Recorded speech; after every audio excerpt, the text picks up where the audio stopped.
매매사업자 질문 받아볼게요. 문의드릴 곳이 있어 감사한 마음입니다. 네, 저도 이런 분들이 있었다면 좋았습니다.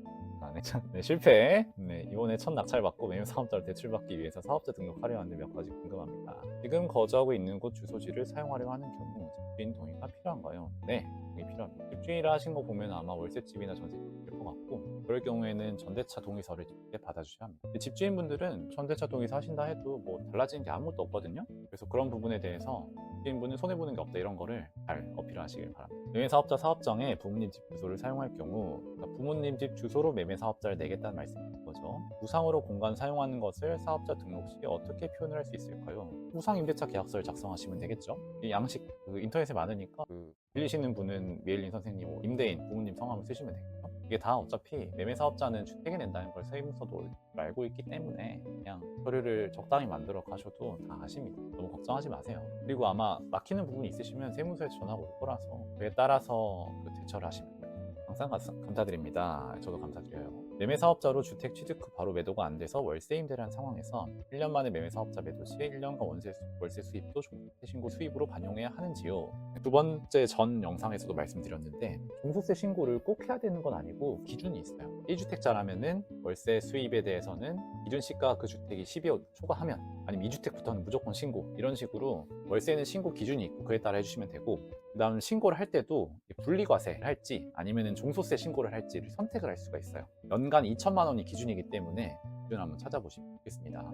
아내 명의로 매수하자 등록 시 실질 자금은 남편 부담하는데 이 경우 사업자 등록 시 투자 계약서를 작성해야 하나요? 아니요, 부부끼리는 괜찮습니다. 동생 명의로 매매 사업자 등록 시 형제 간의 금액 차이는 이체로 증여로 볼 수 있다고 답변을 생각하세요. 네, 그렇습니다. 부부는 일심동체로 봐가지고 좀 무리가 없는데, 형제 간의 큰 금액 이체는 증여로 볼 수가 있습니다. 증여한도는 같은 형제끼리는 1천만 원까지니까 1천만 원 넘는 금액에 대해서 나중에 증여가 나올 수 있겠죠. 매사자로 집 세 채를 취득한 상태에서 한 집은 매도하였으나 두 집은 매도가 되지 않아 2년 경과 후 개인 명의로 매도를 했다면 매사자 자격 요건에 결격 사유가 발생할까요? 그렇진 않습니다. 물론 그 기간 중 지속적인 입찰 시도 증빙과 낙찰이 있다면 큰 문제 없을 거라 생각합니다만요. 네, 문제 없습니다. 전혀 문제 없고, 이게 실적이 없을 때 매매 사업자를 계속 유지할 수 있느냐, 그런 요구 여쭤보시는 분들이 많아요. 그 이유가 뭐냐면, 예규가 1년에 뭐 2채 이상을 사고 1채 이상 팔아야 한다, 이런 예시 규정이 있어서 그래요. 제가 계속 얘기라고 말씀드린 이유는 이게 강행 규정이 아니기 때문에 그 조건을 충족하지 않는 분들이라도 사업자 등록이나 혹은 사업자 유지에 전혀 문제가 없습니다.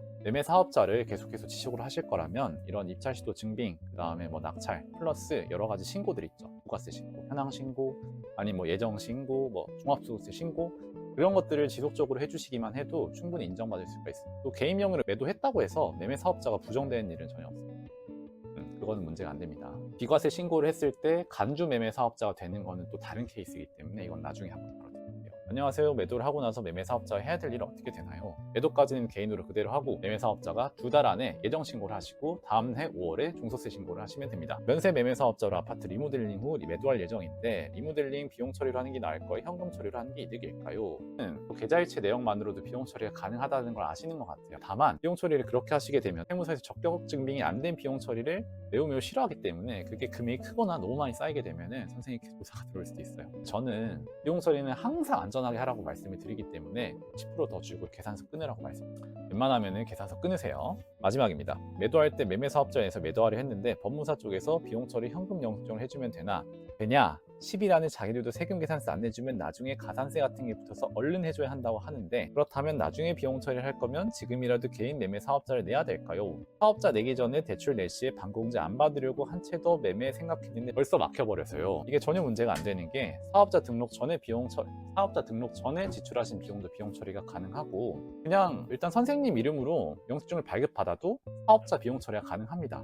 즉 사업자 번호 필요 없고 매매 사업자 등록 전에 받은 것도 다 비용 처리할 수가 있기 때문에 그냥 전혀 문제가 안 되세요. 선생님 이름으로 법무사 영수증 받으시면 되겠습니다. 네, 감사합니다. 오늘은 짧게 했네요. 여기까지 하겠습니다. 안녕.